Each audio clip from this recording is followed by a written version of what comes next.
Еще мы хотим сказать спасибо Ивите Платоновой. По результатам анкеты она у нас набрала наибольшее количество голосов. Было очень много людей, которые отметили именно ее.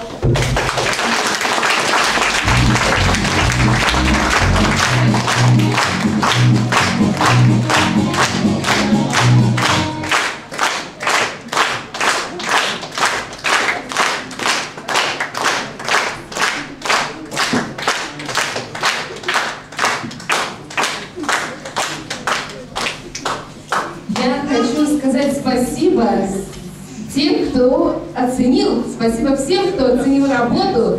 Но я хочу сказать, что я не одна это все делаю, просто формальности какие-то нужно доводить до конца. В этом году пришлось как-то сделать это мне. Может быть, в следующем году кто-то возьмется за это дело другой. Нет, значит, продолжим. Я хочу поблагодарить всех, кто меня поддерживал в нашей инициативной группе, нашей Бедре БМС Граваре, нашей волости, которая никогда не откажет нам. Мы просим, давайте сделаем, воплотим. Надо, значит надо. Большое вам спасибо.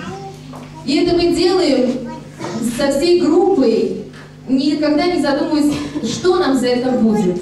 Я думаю, меня Бедре БМС Граваре поддержит, правда?